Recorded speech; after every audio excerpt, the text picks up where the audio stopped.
টি বং diary আমার চ্যানেলে সবাইকে প্রথমে স্বাগত। স্বরলিপি গ্রুপে যারা রয়েছেন প্রত্যেক মেম্বারকেই আমি জানাই স্বাগত। আর লিপিদি, তোমাকে অনেক ধন্যবাদ আমাকে আজকে ইনভাইট করার জন্য। তো আমি আজকে ছোট করে একটা কুইজ কম্পিটিশন রেখেছি, ABC, ঠিক আছে? তো এটা হচ্ছে সাহিত্য, বাংলা সাহিত্য, বাংলা ছায়াছবি। বাংলা ছায়াছবি হচ্ছে স্বর্ণযুগের, যেটা আপনাদের প্রত্যেকেরই খুব পছন্দের একটা প্রিয়, আমার যা মনে হয়েছিল আর কি। আর হচ্ছে আরেকটা হচ্ছে জিকে। আপনাদেরকেও আমি বলতে চাই যে আজকে আমি যেখানে রয়েছি এটা স্বরলিপি যে গ্রুপটার কথা আমি বলছি, যাদের ইনভিটেশনে আজকে আমি এখানে এসেছি। তো এখানে খুব সুন্দর একটা নবী মুম্বাইয়ের গ্রুপ, যেখানে শুধু কালচারতে একটা আছে, বাংলা আমাদের যেগুলো কালচার বলতে যেটা আমাদের সংস্কৃতি সেটাকে তো বহন করে নিয়ে যাচ্ছেনই, সাথে ওনারা কিন্তু অনেক সমাজমূলক কাজও করেন। তো ওনারা সব কিছু করে এর মধ্যে অনেকেই রয়েছেন যারা হয়তো চাকরি করছেন বা কেউ হয়তো নিজেদের ঘর সংসার সামলাচ্ছেন, কিন্তু তার মাঝেও এত সুন্দর করে একটা গ্রুপকে বহন করে নিয়ে যাচ্ছেন। সেটা হয়তো আমাদের মতন যারা পরের জেনারেশন রয়েছে তাদের জন্য একটা উৎসাহের কারণ। তো আজকে আমি শুরু করছি কুইজ কম্পিটিশনটা। তো প্রথমেই হচ্ছে যেটা এ গ্রুপ মানে হচ্ছে আপনার যেটা আমি বলেছিলাম সাহিত্য থাকবে। তো আমি অপশন দিয়ে দেবো, তিনটে করে অপশন দিয়ে দেবো, কোনো অসুবিধা হবে না আপনাদের।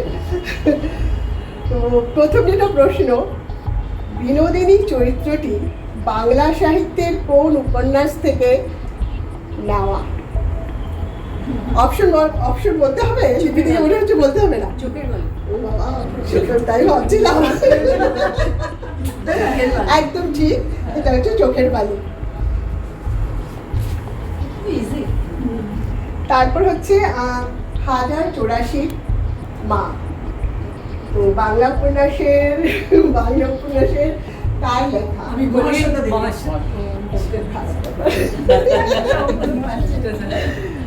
সাবুন তো বেড়ে যাচ্ছে কিন্তু। সুবর্ণলতা উপন্যাস কার লেখা? যে আগে হাত তুলবেন আমি তার কাছে উত্তরটা আগে তার কাছে এসে বলবো। তো রায়চরণ, রবীন্দ্রনাথ ঠাকুরের ছোট গল্প আমরা সবাই জানি, তার মধ্যে রায়চরণ হচ্ছে একটা খুব ওনার মানে কি বলবো একটা ওটা নিয়ে একটা ছবিও হয়েছে। তো খোকা বাবুর প্রত্যাবর্তন গল্পটা যে ছিল সেই সম্পর্কে আমাকে একটু ছোট করে বলতে পারবেন? খোকা বাবুর প্রত্যাবর্তন গল্পটা রায়চরণ রায়চরণ ছিল ক্যারেক্টারটা।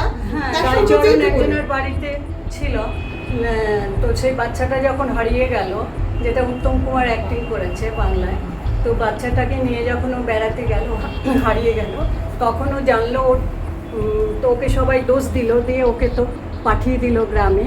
তারপরে যখন ওর মানে প্রেগন্যান্ট ছিল ওর ওয়াইফ, তো যখন বাচ্চা হলো তো ওরা বলল না ওই বাচ্চাটাকে, তখন মিথ্যে নিজের চুরির বদনাম দিয়ে, মোস্ট প্রবলি সেটাই আমাদের, তখন ওকে বাড়িতে দিয়ে গেল, বললো আমি ওকে চুরি করেছি। এবার হচ্ছে তোমার বি গ্রুপ হচ্ছে বাংলা ছায়াছবি। বি গ্রুপে হচ্ছে একটা গান দিয়ে শুরু করছি, গানের গলা কিন্তু আমার তো শুনো না, গানটা আমি ঠিক আছে শুনো না, গানের লিরিক্সটা শুনো খালি, ঠিক আছে? ছোট তীরে আকাশ তো বড়। তো এখন বলো এই ছবিটা কোন ছবি? ইন্দ্রাণী। বলো, এটাতে করে রেকর্ড করছি। সুচিত্রার ইন্দ্রাণী। হ্যাঁ, এটা সঠিক উত্তর, ইন্দ্রাণী।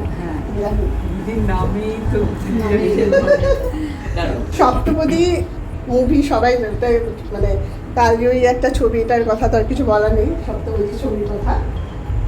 সপ্তপদীতে সুচিত্রা সেন ছিলেন সবাই আমরা জানি। তো আমাকে বলুন সুচিত্রা সেনের ওখানে কি ছিল?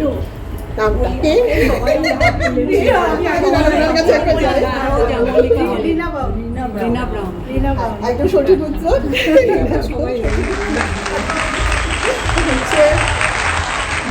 ছায়াছবি।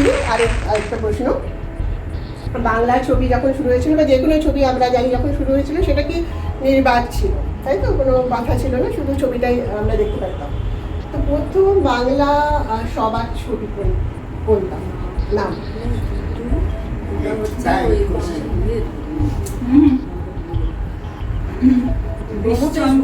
আমি অপশন বলো নামগুলো। আচ্ছা আমি অপশনগুলো দিচ্ছি। নল দময়ন্তী, জনা, জামাই ষষ্ঠী। সেকেন্ডটা কি? জনা, নল দময়ন্তী, জামাই ষষ্ঠী। দময়ন্তী। আর কেউ বলার কেউ তো আর বলবে না, কেউ একটা করে আমাকে ফাইনাল করতে হবে, তবে আমি সেই উত্তরটাকে লক করবো আর কি। জামাই ষষ্ঠী। এটা কি সবার জন্য? আরে আচ্ছা দেখ, জনা ফাইনাল উত্তর, জনা। ঠিক আছে, আমি উত্তরটা আপনাদের ঠিক হয়নি, জনা নয়, জামাই ষষ্ঠী। আমি একটু অন্য কথায় প্রসঙ্গে আসছি একটু। তো আমি একটা মানে আমার আর কি চ্যানেল যেটা এসছি ডায়েরি, সেখানে একটা সোমবারে, প্রতি সোমবারেই একটা টলি পাড়া বলে আমি একটা গল্প বলি। সেটাতে বাংলা যত পুরনো ছবি আছে সেখানে তার সম্পর্কে, তার কখন সেটা হয়েছিল, কত শহর তারা ছিলেন, তো ওটাতে না সব এগুলো সব উত্তর সব ওটার মধ্যে রয়েছে। তো আপনারা অতি অবশ্যই দেখবেন ওটা টলি পাড়া, টলি পাড়া। তোমার এই বাংলা ছায়াছবি সত্যজিৎ রায়ের পথের পাঁচালী ছবি সঙ্গীত পরিচালনা কে করেছিলেন? রবি শঙ্কর। হ্যাঁ, তাও সঠিক উত্তর, পণ্ডিত রবি শঙ্কর। হ্যাঁ সঠিক উত্তর। লাবণী কোন রাজ্যের লোকনৃত্য? সবাই বলে এটা লাবণী হচ্ছে মহারাষ্ট্রের লোকনৃত্য। বাগরুম্বা কোন রাজ্যের লোকনৃত্য? বাগরুম্বা, কি বাবু বাগরুম্বা লোকনৃত্য। লোকনৃত্য কোন রাজ্যের? হ্যাঁ, আমার এখান থেকে আসছে, আমি কি তোমাদের এখান থেকে? আসাম। কে বলবে তোমরা? আসাম। আসাম। একদম ঠিক, আসাম। এটা হচ্ছে আসামের বড় যারা রয়েছেন সম্প্রদায়ের মানুষ, তাদেরই হচ্ছে এই লোকনৃত্য।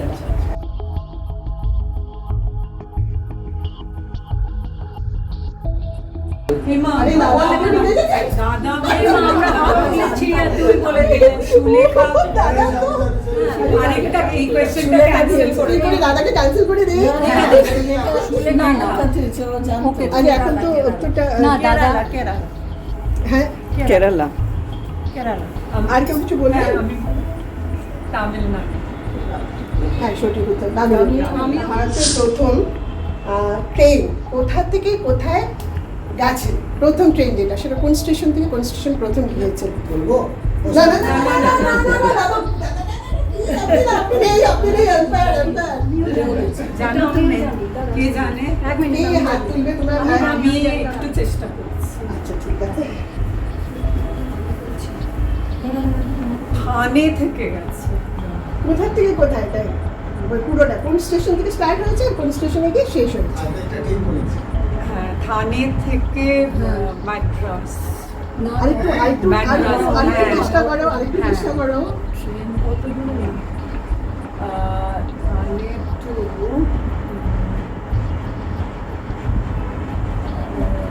অপশন দেবো নাকি? হ্যাঁ, একটু দাও না। হ্যাঁ আচ্ছা, অপশনগুলো হচ্ছে কলকাতা থেকে দিল্লি, মুম্বাই থেকে, মুম্বাই এখন যেটা মুম্বাই হয়েছে, আগে তো বম্বে ছিল, বম্বে থেকে দিল্লি, বম্বে থেকে থানে। বম্বে থেকে থানে।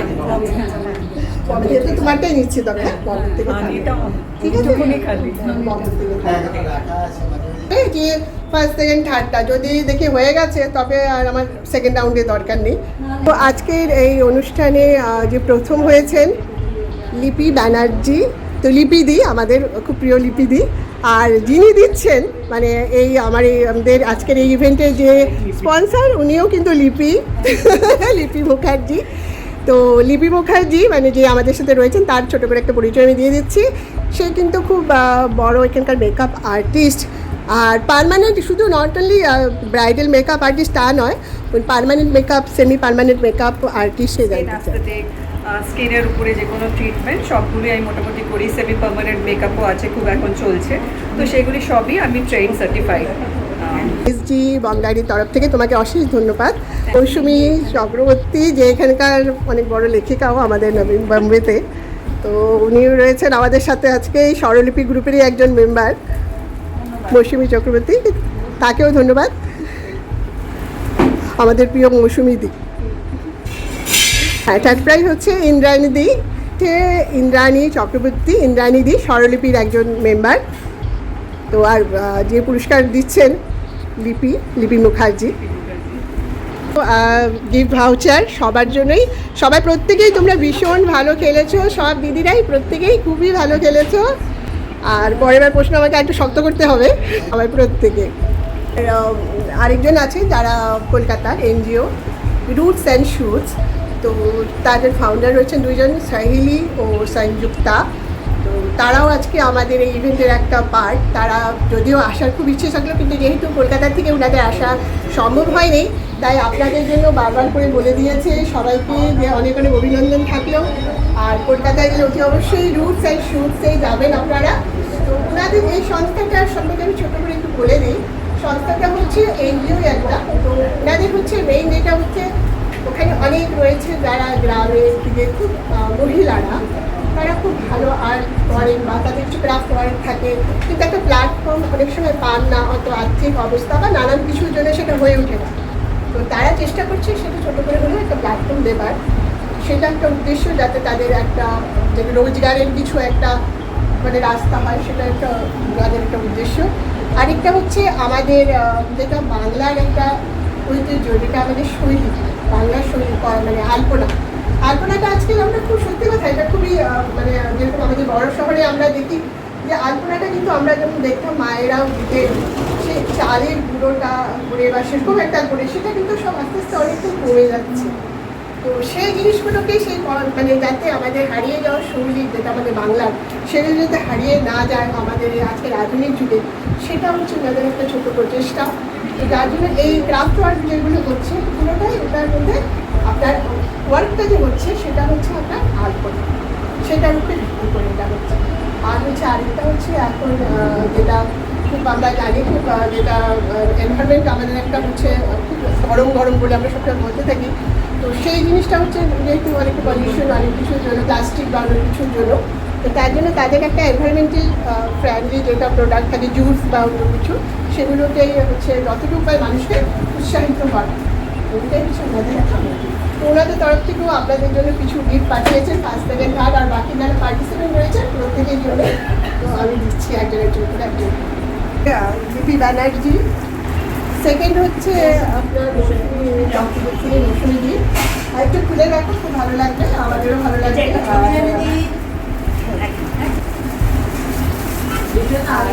এটা হচ্ছে থার্ড প্রাইজ, এটা হচ্ছে আপনার রুটস অ্যান্ড শুটস কলকাতা থেকে, তাদের তরফ থেকে এটা খুলে দেখতে পারো, খুব ভালো লাগবে। আর আমার খুব ভালো হয়েছে। আর এটা হচ্ছে দিদি তোমার জন্য ওই এনজিও তরফ থেকে রুটস অ্যান্ড শুটস কলকাতা থেকে। Thank you. কেমন লাগবে পরে বলো দাদুকে। হ্যাঁ, থ্যাংক ইউ খুব ভালো। আপনারা এগিয়ে যান এবং আপনাদের জন্য অনেক অনেক অভিনন্দন এবং শুভকামনা। আপনারা এইভাবে এগিয়ে যান, আমরা সবসময় আপনাদের সঙ্গে থাকবো। খুব ভালো লাগলো। অনেক দিন ধরে নিবেদিতা তোমার বলেছিল আমাকে যে তোমাদের গ্রুপটা আমার খুব ভালো লাগে, তো সত্যিই সময় হচ্ছিল না বলার এখানে। তো আজকে তুই এখানে এসেছিস, আমরা ভীষণ ভালো লেগেছি, খুব ভালো লেগেছে গিফটের জন্যে, প্লাস নতুন করে ব্রেনটাকে আবার চালাবার রিচার্জ হয়ে গেল। রিচার্জ হলো আমাদের, কারণ যেগুলো আমরা ভুলে যাচ্ছিলাম, এরকম করে করলে আমাদেরও একটা ভালো, আমরা ইন্সপায়ার হবো আরও ভালো করে। আর কলকাতায় যখনই তোমরা যাচ্ছি গিফটটা পেয়ে যাবে, তোমরা কোনো ফেসিলিটি সময় রাখলে জানে সবাই যাবে, যেই যখন যাবে সেই